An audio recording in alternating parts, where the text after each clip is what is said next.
Hello, everyone, and welcome to the 2021 Memorial Championship presented by Discraft. Action moves over to the Shelly Sharpe Disc Golf Course located at Vista del Camino. And joining me again in the booth, we've got Pete Ulibarri. And Pete, hey, halfway Terry. through the tournament, man, and now we head to a longer course, and here's hole one. Yeah, we got Mandos here. You're just going to throw straight up the gut. Most of the guys, if they got a forehand, are going to play it into the right side of this hill and kind of let it feed down into the hole. If you got a backhand, just distance and angle control. And we got to talk a little bit about nerves, because although there's not really gallery, this is lead card, this is halfway through the tournament. Someone like AB has maybe thrown this shot hundreds of times, but there's still a little bit of pressure on him. There's a lot of pressure. They now have a ribbon across the top to make it a triple Mando, and AB's taller than that, so that's got to nerve him just a little bit. But yes, these guys, they want to perform. What a fortunate miss. Yeah, I was just going to say, he does not miss the Mando. If you go to the left of that pillar, so to speak, that would have been a missed Mando and a penalty, but he still hasn't missed it, so we'll see if he can make a recovery shot, maybe even get the par yet. Here's Ezra's shot right down the middle, slightly down the middle. He catches that first tree. That's not, it's nerves. Yeah, I mean, this is not entirely a difficult shot. 285, relatively straight. This shot standalone is not that tough, but you're trying to kick off the round, and you're thinking, hey, this is a birdieable hole. Let's get off to a good start. Paulie's shot jumps. Where's it going? Oh, what a lucky kick there. Now, it could slide potentially right through that fence and be considered out of bounds, correct? Exactly. The way it came into that, it could have gone right through the pickets. So Klein, and then he gets a little bit of that kick to the right. He doesn't even really have to stretch out. Yeah, no straddling out or anything. And he's hopefully going to be able to get up and down and save his par there. Here's Ezra. This is kind of no man's land because you can't really run at that putt, can you? You can. Well, okay. It's a low percentage shot. It's a low percentage shot. Here's Paul from probably about 40. Just getting it down there. And a quick tip Paul had asked, he said, well, is it the fence here that's OB, or is it the grate, or is the rock? I said, don't ask me. I'm just a cameraman.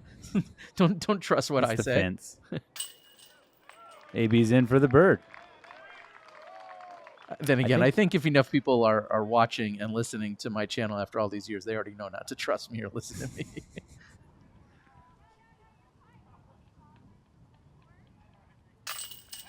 Paul's in for par. Now, you can hear there's a lot of random walkers walking on the sidewalk. Yeah, there's that. And then there's a rowdy crowd at Duke's, too. So that's true. Duke's is right there. And we'll give them the shout out. Their rounds are probably over, and the new rounds are being poured. Exactly. Different kind of rounds being served up here in the afternoons. And Duke's is a gracious supporter and sponsor of the event. Just got that right over the top of that cage. And something worth noting, it was Kyle yesterday over at Fountain who had said he struggles with straddle putts. They're not his favorite. And so here he is with a little tester to save his par right off the bat. And looks like he passed the test. We're going to take a look at hole number 2, another kind of must-get birdie. Must-get birdie, 369 feet. These guys are going to have the power. They're going to throw out to the right here, up over the fence almost, or chasing the fence line, and then they're just going to feed that disc right down to the basket. It can become a slippery green if you're a little bit early on the shot, and it'll run away fast. So just angle control once again, but it's a 360-foot stock hyzer for these guys. Or it looks like AB is not going to play with that, and he's going to throw a forehand. AB very comfortable with this shot. See that. Good flex on that. It's hunting. So everything I just said about that hyzer, maybe we'll see in one of our next competitors. Young gun Kyle Klein is 19 There it years is. old. There's the hyzer. Low enough? Can you get under? Oh, good. What I love about this hole is that you can go with the forehand we saw from AB. You can go with a kind of a low skip shot. You can go with the high, digging hyzer. There's so many different ways you can go at it. Looks like Ezra pulled it.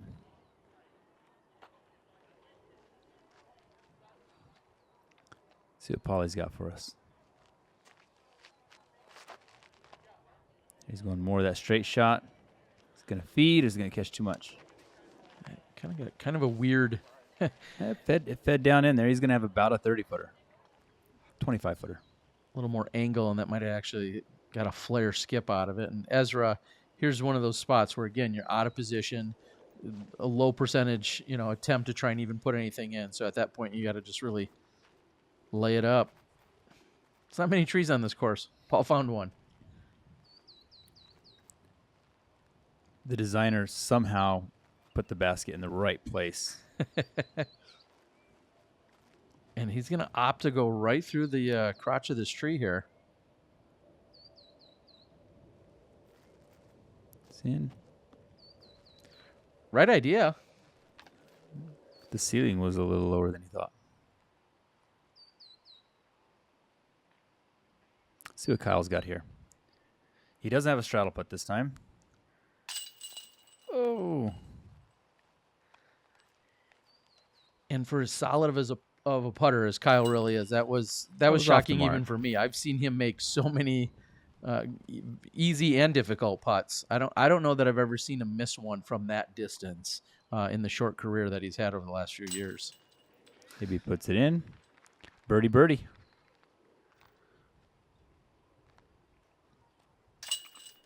Paul drops it in for his par.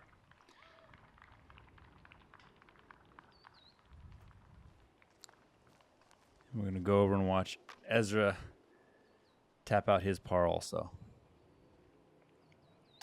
He's not exactly enthused. No. It's going par to get things started off. It just kind of, a lot of people will say they'd love to get 4 or 5 out of the first 6 before you make the long walk. But here we are, hole number 3. Looks pretty similar to hole 2. Very similar. Not as many big trees guarding the basket. Throw a hyzer out over this little gutter over here. Let it slide down to the basket. We might see a forehand come from left to right, just taking into the hillside, letting the hill kill the speed. You can also just throw a straight shot. You can throw a mid up into there. It's just whatever it's captain's pick here, what you like. And we're going to see a forehand here by Barela. Interesting that he switches it up. I have seen him throw he threw a Firebird on the previous shot, and I have seen him throw that here as well. So interesting to see him go different disc, okay. But that's high and right, but that's definitely in makeable range. Well, there's 2 trees on this hole, and he found one of them. This actually comes in as the second easiest hole on the entire course. So it's what many would say is a must-get birdie. And there's that skip. Klein just outside the circle to the elevated basket then. I really like his swing. It's just so efficient.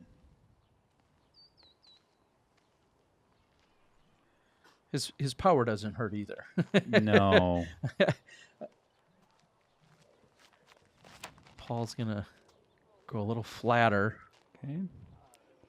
Come on. And there's that fence we were talking about. Yeah. Out of the ballpark, unfortunately. He's going to have to just pitch it up.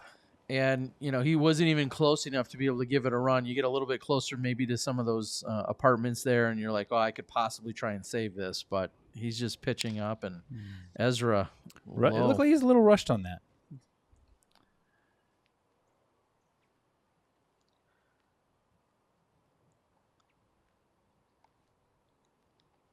Kyle takes his time. There it is. Just right on line. And I've said it yesterday. He has a little. It's interesting to see that there's a little flutter, even though he throws it with what appears to be a lot of spin and a lot of speed. Yeah. One of these days, we'll have enough science tech that we can just freeze and know exactly what causes that. Maybe he's not going to be too tickled with that. No, you could tell that branch was possibly just even in his psyche, just thinking about it. Maybe not necessarily physically in his swing, but certainly thinking about it. And the comebacker is short for AB. Very calm day out here. Temps in the mid to high 70s. Yeah, I think we're pushing 80 degrees by the end of the day. Earlier, just before these guys teed off, we had winds probably running 20 miles an hour south towards the north. It was really challenging out. And then once the earlier divisions finished up, these guys walked onto the course, and I complained just about all day long. Why can't these guys have our wind? Doesn't seem fair. It's not. Oh, now he's just breaking stuff. We'll be back in a moment. Today we're comparing the DGA Mach Shift against one of its competitors in 3 categories. In terms of quality, the Mach Shift is clearly of a higher quality than its competitors. I personally found the competitor's basket much harder to catch. Now for the third category, versatility, you might think the clear-cut winner is the Mach Shift, but in fact it wasn't so easy to judge. As one user online pointed out, I can do the same things with my basket if I had access to a blowtorch and a MIG welder. So category 3 is actually going to go down as a draw between the Mach Shift and the competition, but it clearly won 2 out of 3 and should be your next choice for a training basket. Yeah, I mean... I'm almost sold on welders. All right, hole 4. Maybe later we'll have to tell you about how I think I should give away some of those DGA baskets. They don't know about this giveaway. I'm just kind of saying this now, but I think we're going to have to work something in with my Patreon supporters here. But that'd be great. Hole 4, just 12 feet longer than the previous couple holes. And yet again, kind of a similar shot, just a little bit more danger. Yeah, those apartments or condos come in a little bit closer. This pine tree here has larger arms than before, and it wants to grab everything out of the sky. There's OB also towards where Kyle is going. That's where the OB line is. And he's just inside of it. He's just going to point that out for you. That was very kind of him. I appreciate that.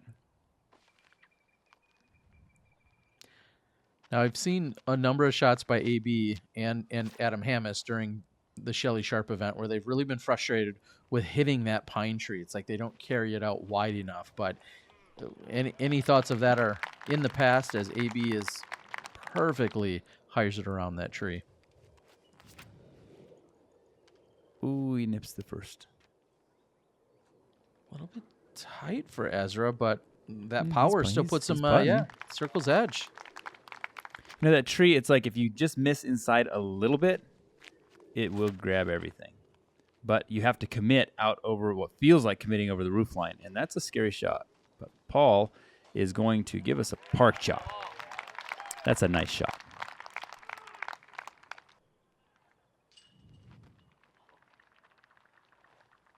Wow. Yeah. Ezra, obviously usually a really good, solid jump putter, but that one just, I don't know if the nose was up or the wind got under it or whatever it might be, but launches it deep, and he's got at least a 30-footer coming back now just to save the bogey.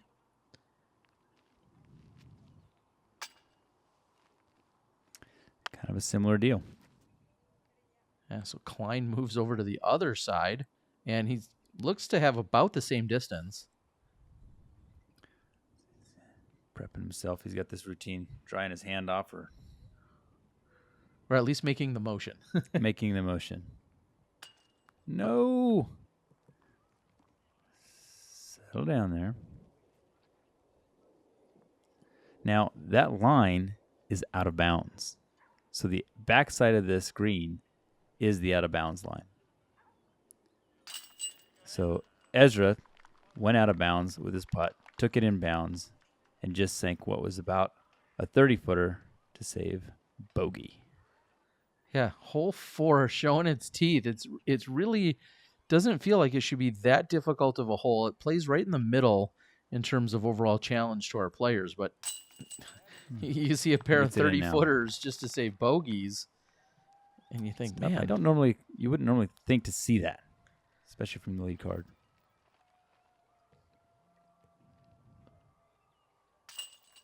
But he did what he had to do. Yeah, AB. And Paulie did what he was supposed to do. That works out. And guys, we can just end the whole argument about mass and spraying the baskets. I know everybody likes to get really worked up in the comments. You're not changing. You're not changing the event by arguing about it in the comments. You're not changing the event. You're not changing either one of these Mandos. You need to throw straight Exactly. down this fairway with your favorite straight shot, 340 feet, and leave it right next to this basket.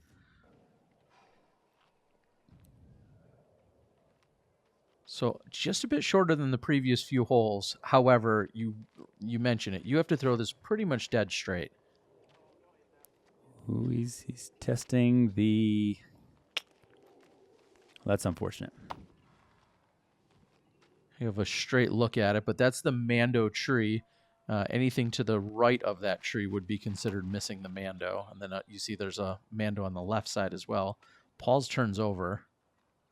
Yeah, he's going to be looking 40 feet at least. The real question is, will any of those tree branches that are just behind the basket, if those will creep into his lie or not, or into his line of sight or line of play? Well, he's outside of the circle, and he's got that anti-putt outside the circle, so Wow. it's going to it's perfect. Played exactly Wow. probably what he was planning on. Okay, I see. I If think he you're missed, it foreshadowing was going to here. go there. Oh, and then hitting the left tree, the left Mando tree, but still on the good side of it. These guys are going to get out on the tour, and they're going to fall into oh, what's he doing? He's going to... Okay.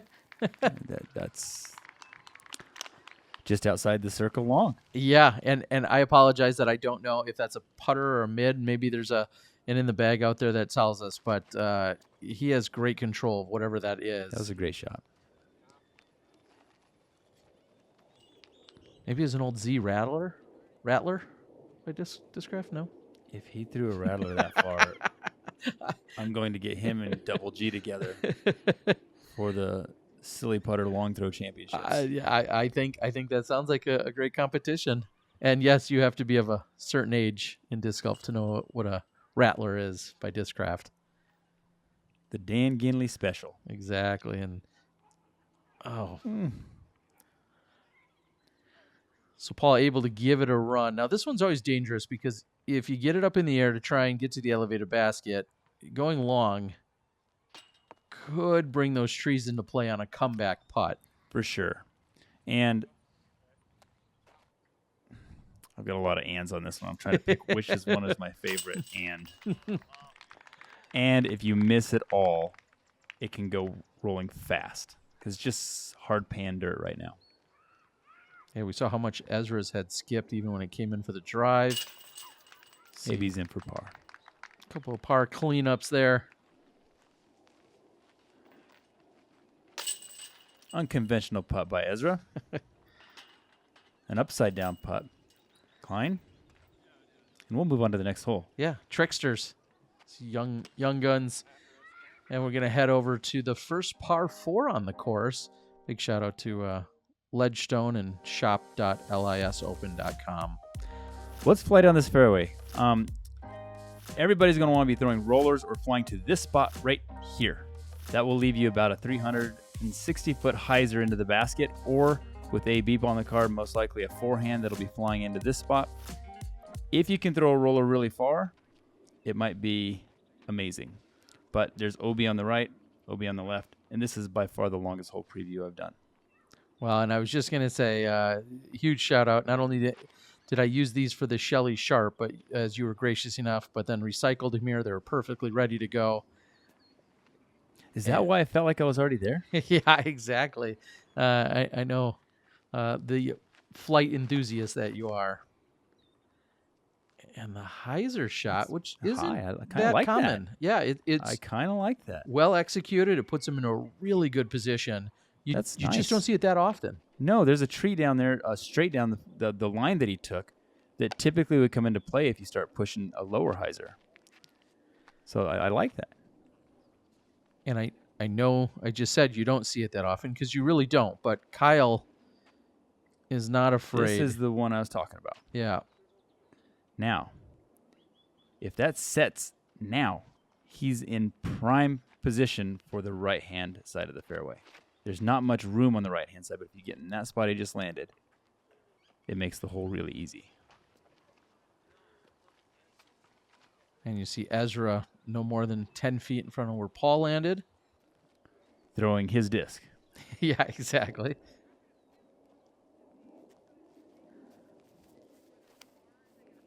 There's that hyzer. Let's see where it's going to come in. That's going to come in perfect.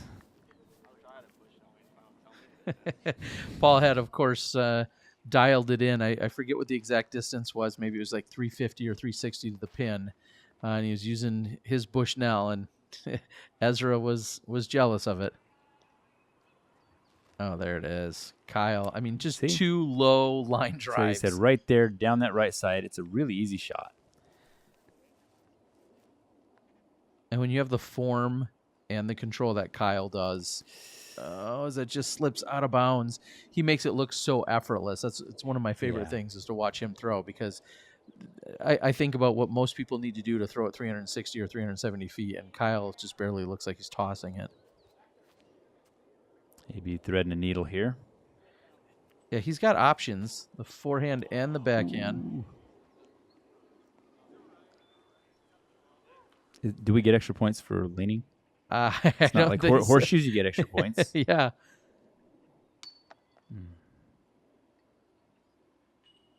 That would have been in on a regular heighted basket, right? Maybe? We'll talk to the tournament directors and see if they can adjust that.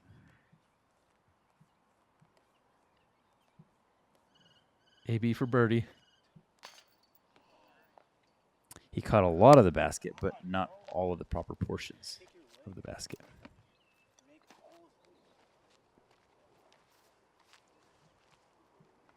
Something I've noticed I'm not going to say this is a criticism by any means, but just a tendency after filming AB in so many rounds that I have. Anytime he misses, it almost feels like it's always low, which I find interesting because he's a relatively tall guy. Here he's putting to an elevated basket. It's just that's his tendency, and I don't know where that comes about. I'm not really at any liberty to ask him. I'm sure he doesn't want to think about it, but just take note of that. I'll go study some footage. Okay, and then post something on your channel, because I know you're doing a whole bunch of great stuff over on your YouTube channel. So please do. I'd be glad to share any. If footage. I get into this kind of YouTube where I'm like, here's what I find wrong with this guy's, but I might get myself a lot of followers, but I might get a lot of hate. Join the club. Oh, Join man. the club. I'm trying to build kindness and love in the world. Thank you to Rickaroons for the support. Now we look at hole number 7, another par 4. This is typically one of the easiest holes on the course statistically. What are they trying to do? Throw a shot out here. Most guys are trying to go 300 to 360 feet. Several of our guys are going to get up to about this sidewalk, and then you're just going to have anywhere from a 300 to about a 250-foot up shot. Hyzer. If you're a lefty, you're not as happy about the situation, but They've actually added a Mando up near the basket. They've added that in the last couple of years just to make it a little bit more difficult. yeah, it keeps people from throwing over the road too. When they leave it on that right side, when they leave it on the left side over there, is an easy chip shot over the road and over a neighbor's house. And so let's take that out of play. Let's make people play down the fairway, and that's what we're going to look at these guys do now. So it was really a safety issue. We'll just call it that. And that flirts with the sidewalk, but it looks like it's fine. Some of these guys throw so far. It's always interesting to me to see who's going to have the longest drive and can they get to the sidewalk. The sidewalk is an absolute smash if they can get all the way up there where Gary to the O is. Really far. And that's not quite sidewalk, but that's still a really big pull. For the way this ceiling plays, it doesn't feel right for mere mortals. And Ezra And there's the sidewalk I speak of. Right there. Ezra just That's gets really it far past down there. AB's. That's probably 420? At least. 425? Yeah, I would say at least that. Now, Paul's Paul, slightly stymied right here. But because this bends to the left so much, he can throw this disc really high. And there's that new Tour Series Ulibarri, and he seems to be throwing that really well this tournament. my only complaint is I learned this weekend just how difficult yellow discs continue to be when they're launched up into the sky. Like maybe even more so than blue or white. Anytime Ezra or Paul were throwing yellow discs this weekend, I had a bigger struggle than usual. And I have struggles, let me tell you, Pete. I'll call you later. We'll An easy little approach. I mean, these guys almost make the hole look boring. It is a really easy hole, Yeah. to be honest. The way I would typically play the holes, I just go 300 feet out, and I throw a 300-foot shot after that. I quit trying to go far down the fairway because, well, I throw 300 feet really well. Sure. And so Just these bite it guys off in really like to chunks. throw 100 feet really well after they've thrown 400 feet. So it's You choose do your you. favorite chunk. Yeah, you do you out there, guys. I think we're going to have a Yuli check-in, actually. Everybody kind of walks up the hillside to the beautiful and iconic hole number 8's tee. And I think we're going to do that in just a moment. Thank you again, Duke Sports Bar and Grill. Great place to hang out. You got anything clever to say to our mid-round check-in?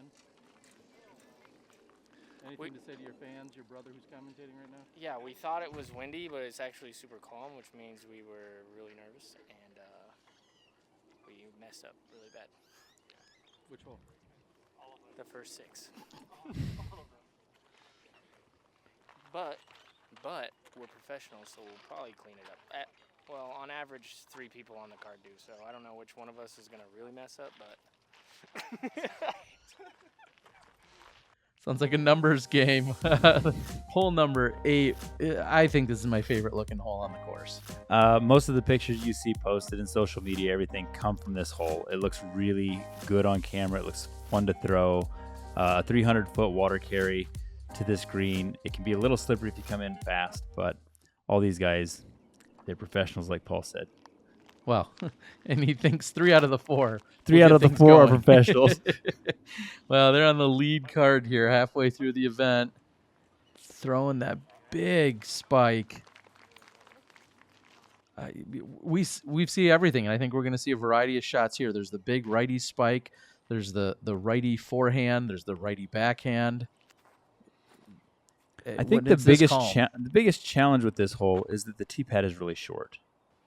And so that really becomes the issue. Like, what are you most comfortable with a short run-up?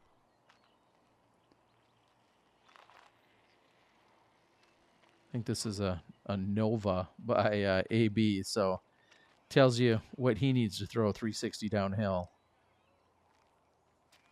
Well, that slides right in there. Now, it's been quite a few years since I competed in a Memorial, but every time I did step on this tee, there was always a stiff headwind. So I'm not sure what's going on for these guys today, but Ezra goes way big hyzer out around the right side palm. That's so high. It's amazing.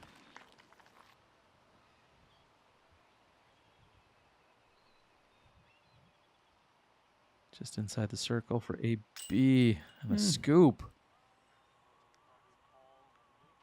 Like I just said, if he misses, it's to the right. And I'm just kidding. That one was a little bit low and on the right side, though.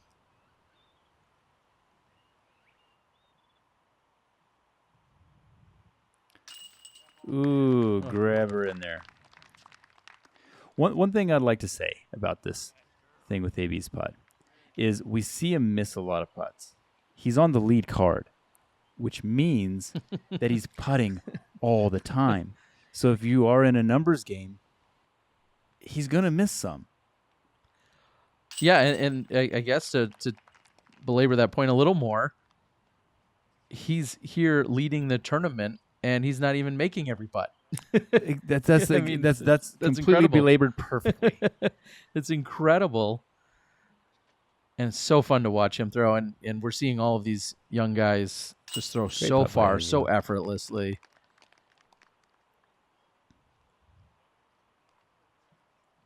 And AB is going to be left out of the birdie, the star frame. But he cleans up, and we're going to go to another long hole. Our final hole during our front nine. Hope you guys have been enjoying the action. Thank you to all my Patreon subscribers and all of you for just patiently waiting and consuming all the coverage here. Beautiful hole 9, 482. Let's go. This thing eats frisbees, eats discs. The and trees are the hopes. lake. All of it. But the fairway is really nice when you land on it. These guys are going to throw super high and to the right and stall or flex things into the screen. I'm super excited for this. Get ready, guys. Also, the toughest hole on the course. Watch this. Just misses the tree. That's a Swinging in. How can you not love that? Yeah, I was That's just going such a hard shot. I cannot emphasize that enough, that until you stand on this tee and you see just how well that was thrown, it's difficult to put into words because that was a perfectly executed shot. I mean, of course, he could use another 15, 20 feet of distance, but that turnover that flexes back is perfect. And now here's Kyle going just forehand. That's good. He's not trying to bite off more than he needs. It looks like he's going to try and just play this for 3. It's the choice you have to make here. If you really want to push it, you're going to have to commit to some losing your disc really far out into the water, or watch this. Yeah, and if you turn it over too much and it doesn't come back, you could find the sidewalk on the right side.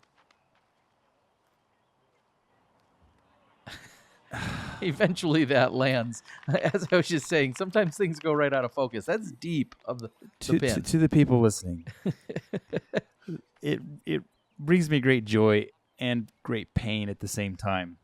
You've got to understand what that shot was. AB looking for that to sit because there is sidewalk OB. Well, the tree right. brings it down, and I'll tell you right now, you walk away with a 3 here, and you're picking up strokes on the field. This averages 3.66, and statistically the single toughest hole on the course. So get your par and move on. Exactly. I'm going to go back just real quick. He threw a high turnover stall shot over these trees to 400. Well, he's almost 500 feet because he's deep of the basket, isn't he? Yeah, he is a full So 500 45. feet. Jeez. Very rarely do you see anyone actually pass the basket on this hole. Paul, great position here, trying to pick up the bonus birdie.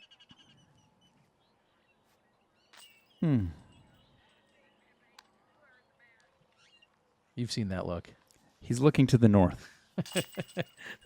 There's answers over there. Well, what also there is a back 9. And Pete, we're going to wrap this up. Hopefully you'll join us for the back 9 around 3. Let's do it. All right, guys. Again, huge shout out all the cameramen, Gary to the O, along with Dustin and Dylan, everyone here on the staff, as the Memorial Championship presented by Discraft. We're just a little over halfway through the tournament.